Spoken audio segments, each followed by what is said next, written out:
Hello, my name's Pauline. I'm a 62-year-old woman. Yes, I know I'm a little too old to be able to write a story for the internet, but I have some nice people who have helped me write this at the retirement facility I'm staying at. That's right. I'm living in a luxurious retirement facility, and today I want to tell you all about how I got here. First, let me give you some background information. I got married when I was 23 years old to the love of my life. We tried for 2 years to have a child, and finally I got pregnant. It was a high-risk pregnancy because of some underlying conditions I had. So my husband and I knew that this would probably be the last child we'd have. I gave birth to my son, Peter, and my world felt complete. Peter was my husband's and my joy. There was nothing that we let him lack. Unfortunately, when Peter was 10 years old, my husband passed away. It was devastating for both of us, but we held on to each other to make it out of the grief. I raised Peter single-handedly after that.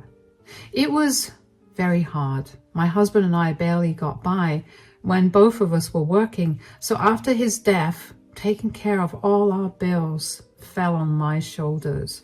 For the first 2 to 3 years, I struggled a lot. There were days when I'd go hungry so Peter would eat. Yes, I saw some rough days, and thankfully they got better after that. I found a better job with a lot more benefits. I learned how to invest money and made a bunch of smart investments. I managed to save and pay for the entirety of Peter's college as well. I didn't want Peter starting off with any loans on his shoulders, so I made sure to work extra hard for that. By the time Peter graduated and was living on his own, I was living more than comfortably. I continued to stay in my same small house because it was a reminder of the happiest days of my life and of my husband.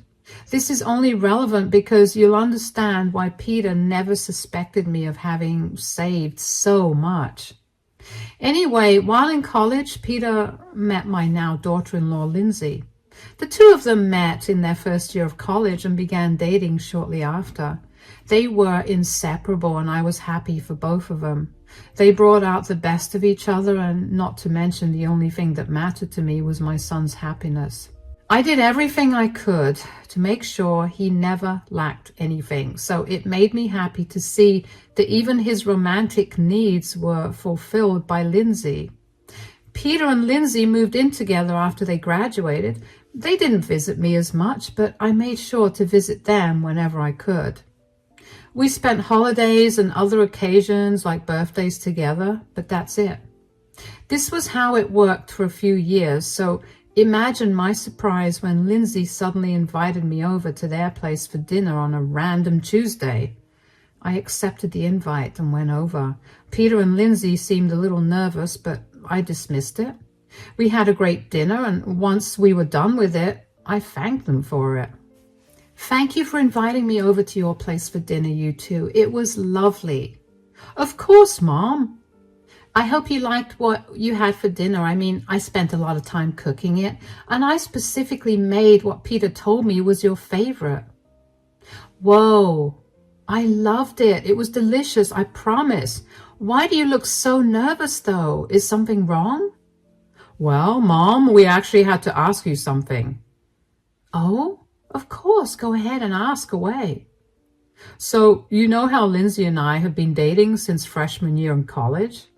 Yes. Well, this weekend, Peter proposed to me. Oh my God, that's wonderful. I'm so happy for you two. Congratulations. Thank you, Mom. Yeah, I really didn't think the proposal would happen anytime soon, considering we've been dating for 8 years now. That's Peter for you. He loves to make you wait, but, not to be like this, but what does this have to do with needing to ask me something? Yeah, so about that. Since we've gotten engaged, Lindsay and I have been discussing the kind of wedding we want. And after taking a look at our savings, we've realized that we're going to have to wait a lot longer than we thought to have the wedding of our dreams. So we were wondering if maybe you could help pay for the wedding. Of course, why wouldn't I? My only son is getting married, and you bet that I'm going to make sure he gets the wedding of his dreams. Really? Of course. Why in the world were you two so nervous about this? Did you honestly think I'd turn you down? Well, we asked my parents, and they adamantly told us that they weren't helping, only because they don't have much money to spare right now because they're paying for my sister's college. Oh, I don't have any big bills to pay off right now, so of course I'll help. But you have to promise me that the two of you will make some time to see me more frequently. Of course, Mom. That goes without saying. I was ecstatic for Peter and Pauline. I was so happy that they were finally tying the knot. I mean, it's every mother's dream to see their child get married and then have a stable life. And if I could help make that dream a reality, why would I not? Peter and Lindsay were constantly telling me how grateful they were for my help, and I kept assuring them that there was no need for so much gratitude. I won't mention the exact amount, but I did spend a lot of money on their wedding. They both wanted a big wedding with nearly 150 guests, and I was not going to deny my only son what he wanted for his big day. So I never set a budget with them, and I had no problem with how much I spent. I still don't. After they got married, over the next few years, I continued to help them out financially. When they needed help putting down a down payment for their house, I loaned them the money. When they needed help purchasing new cars, I loaned them the money. When they were generally low on money at the end of the month, I helped them out. Once again, this is relevant, which is the only reason I'm saying this. I'm not a bitter old lady, I promise. I enjoy being able to help them because I considered it part of my duty as Peter's mother to make his life easier than mine was.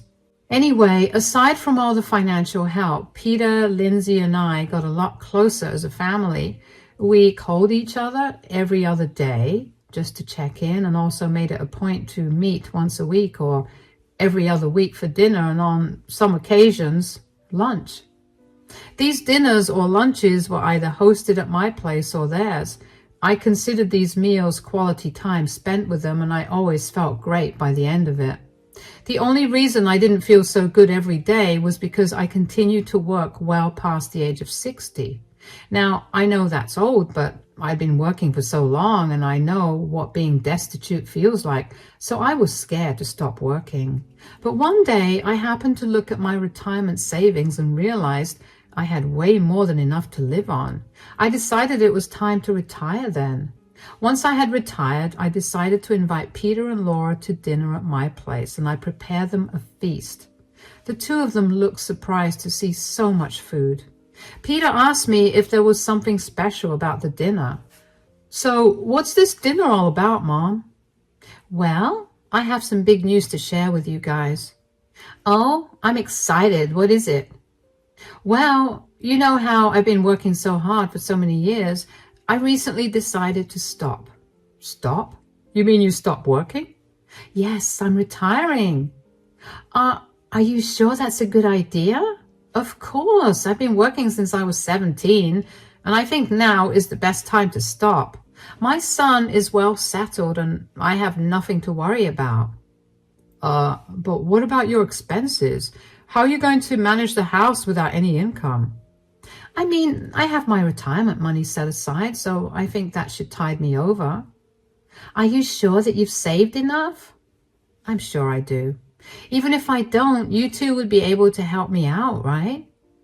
We don't want to sound rude or anything, but Lindsay and I aren't exactly in the position to help you out if you need it.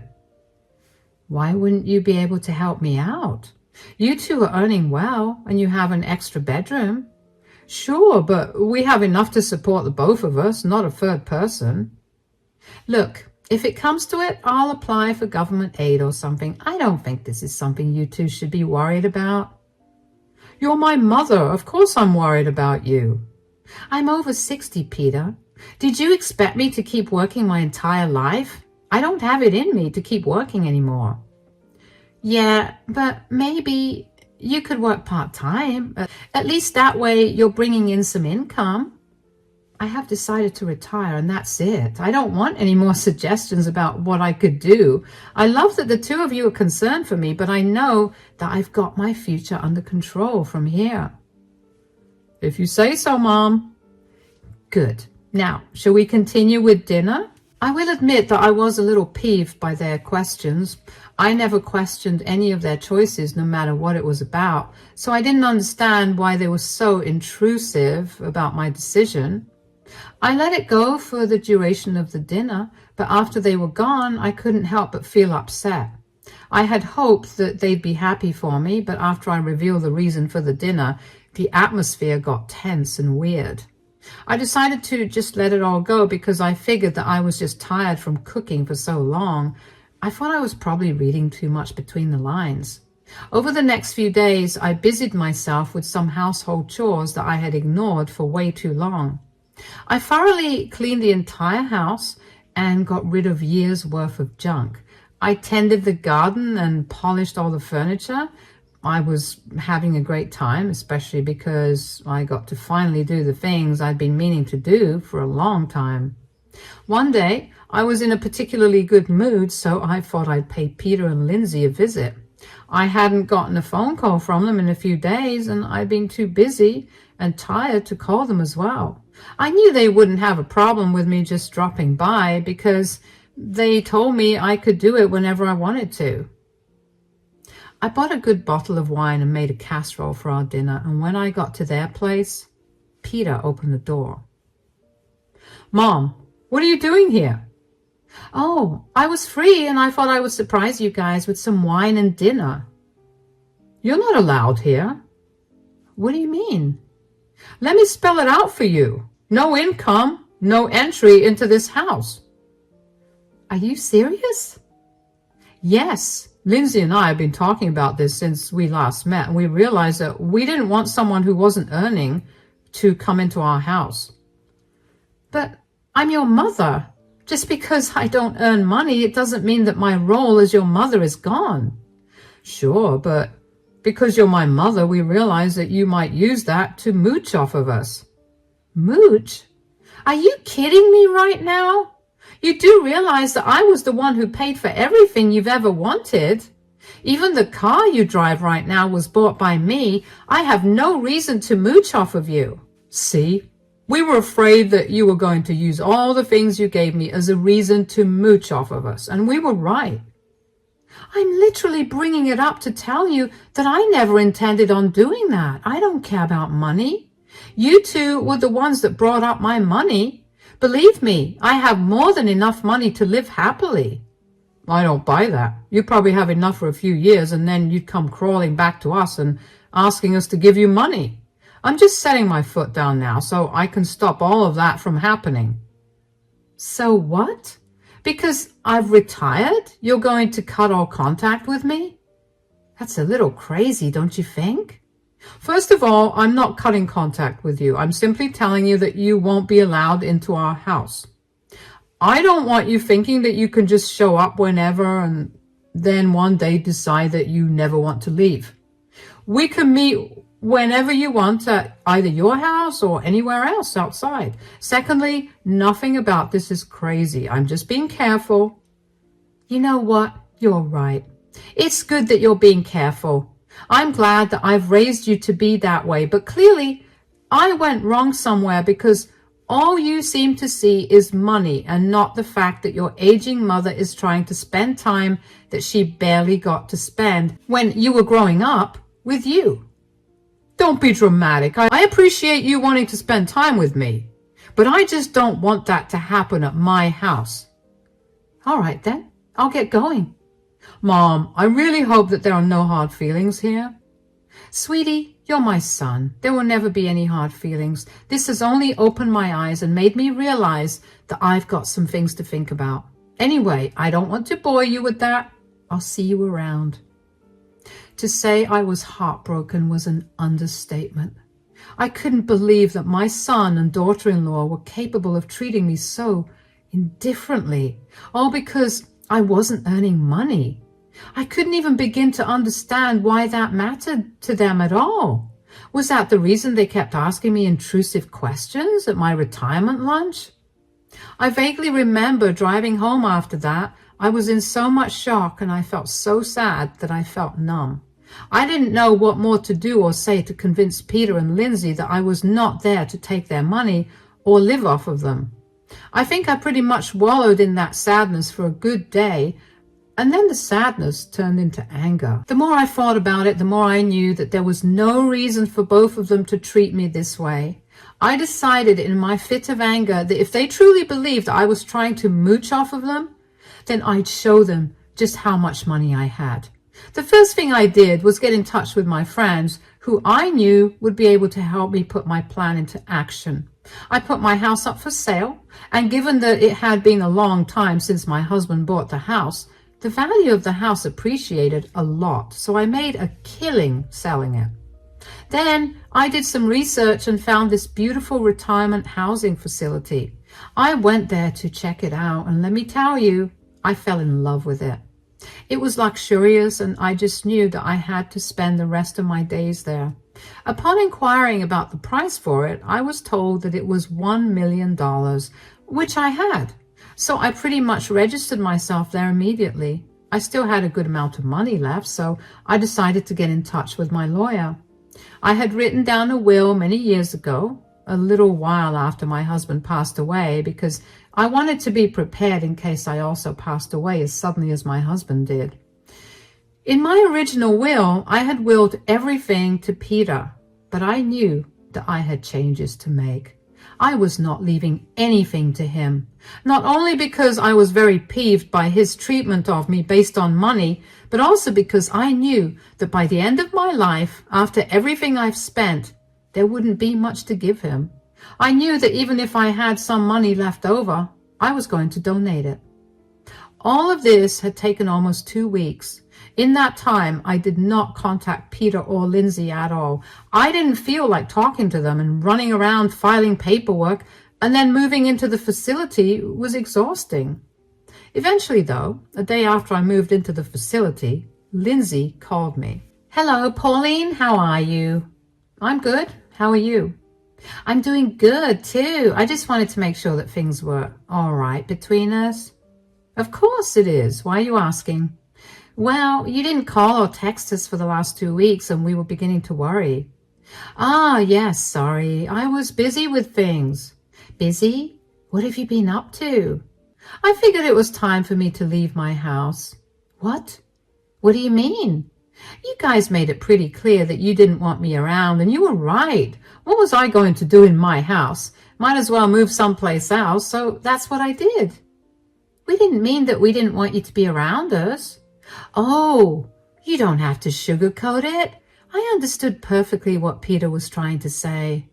Look, I'm sorry that you felt that way, but that was not what he meant at all. You shouldn't have uprooted your home because of that." "It's okay. I got a good deal on the house, so now my retirement fund got even fatter." "Where did you even move to? Are you in a safe neighborhood?" "Oh, it's the safest neighborhood, if you could even call it that." "What do you mean?" "You know what? I'm way too busy right now to explain this to you. So why don't you and Peter pop over this weekend?" Sure. Just tell me that you're safe, though. We've been worried sick about you." "I promise you that I'm more than safe. I found a lovely place to settle into, and I would love for you two to visit me. You don't have to worry about me at all anyway. I've gotten pretty good at taking care of myself." "Okay, well, that's nice to hear. So this weekend then?" "Yes, just call me before you leave and I'll send you the address. It's only half an hour from your place." "All right then, we'll see you there this weekend. Take care." "You too." It took everything in me to not be curt with Lindsay. The way she didn't seem apologetic at all made me want to be rude to her, but I bit my tongue back and was nice instead. I was also really upset that Peter didn't call me, but I didn't bring that up either. I knew that I didn't have to be mean, because once they saw where I lived now, they'd be shocked. And when they'd find out that they were not getting even a penny from me, my revenge would be complete. The weekend was 2 days away, so I spent that time familiarizing myself with the facility. I also spent a lot of my time relaxing because it had truly been a long time since I did that. When Saturday rolled around, Lindsay called me to tell me that they were ready to leave. I sent them the address and then turned my phone off because I didn't want to answer any of their questions when they realized where they'd be driving. If they wanted answers, they'd have to come to me, and they did. When Peter reached the facility, he was led to me. He didn't even greet me properly because he looked at me like I'd grown a second head. Mom! Welcome. How are you guys? I hope you didn't have any trouble finding this place. What is this place? This is a retirement facility. I'm sure you read the signs outside. Yes, but why did you move here? And how? This place looks really expensive. Well, I figured since neither of you two were keen on meeting me regularly, I'd move into this place. Oh, come on. I told you not to make a big deal about this. I looked into this and it costs at least $1 million to get into this facility. How did you have any of that money? I told you two that I was more than comfortable with my retirement. I made a lot of smart investments over my life and I saved a lot. Not to mention, I got a great deal when I sold the house. When you work 45 years, saving up $1 million is not that hard. You had $1 million and you spent it on this? All to prove a point to us? Don't you think you could have spent that on something better? This is a waste of all your money. What would you rather I spend my money on? You made it clear that I was not allowed into your home because I wasn't earning money. I wanted to spoil both of you, but you rejected that, so I thought I might as well make the best of my retirement years before it's time for me to go. Look, we get that you're upset with us, but you shouldn't have spent all your money on this. Who said that I spent all my money on this? I still have more than enough to tide me over for the rest of my life. What? I told you that I had everything ready for me. When you told me I wasn't allowed into your house that day, I realized that I needed to turn things around. I didn't think I'd be able to host you two at my place without feeling some resentment towards you, and I didn't want to spend my time alone at all times, so this was my best option. Mom, we're so sorry. We didn't mean to make you feel like we were leaving you alone. It's okay, sweetie. Now that I'm done with all the paperwork and lawyer fees, I'm just going to relax here and you two can come over whenever. Lawyer fees? Oh, yeah. I had to redo my will because, you know, a big chunk of my savings went into financing my stay at this facility. Oh, so how much exactly is left for me? Left for you, sweetie? I have nothing left to give you. What? What do you mean? Well, I spent a good portion on this place, and the remaining amount is my fun money and my medical expenses. There's nothing left to give you. Are you being serious right now? You blew all your money on yourself and you've left nothing for your son? If I remember correctly, you two were making enough to support yourself, so you clearly didn't want me to help, right? You're psychotic. You got so upset at your son that you cut him out of your will and spent all your money on yourself. I worked hard for this money. I provided Peter with everything he needed, and when I thought he'd be happy that I was done working, he turned around and showed me his true colors. I was nothing but a big fat wallet for the two of you. Spending this money on myself is the first treat I've ever given to myself. But a treat that cost this much? This doesn't even compare to how much I've spent on you, Peter. You know that we're planning on having children soon. You couldn't have put aside something for them.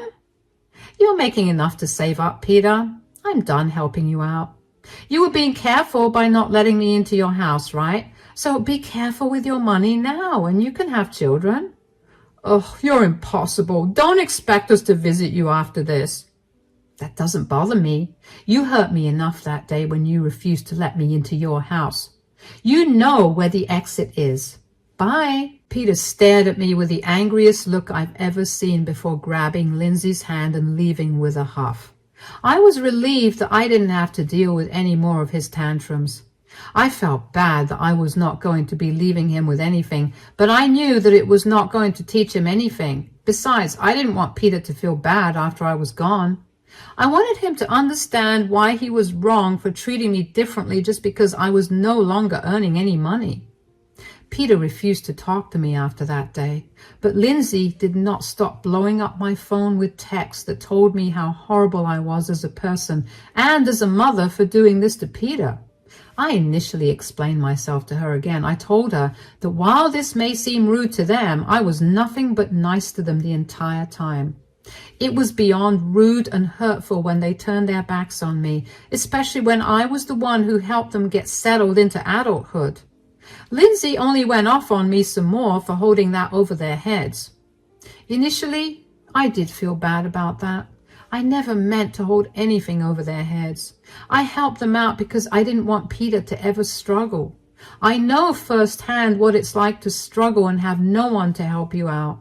So the last thing I wanted was for Peter to go through the same things that I went through. I was only bringing it up because I saw no other way to make my point about how hurtful their actions were. However, the more I thought about it, the more I realized that they were only trying to guilt-trip me for spending my money on myself. I don't know if that was their twisted way of dealing with their guilt, or if they genuinely thought I was a bad person, but I couldn't bring myself to care. If they apologized to me, I would be more than happy to resume a happy relationship with them.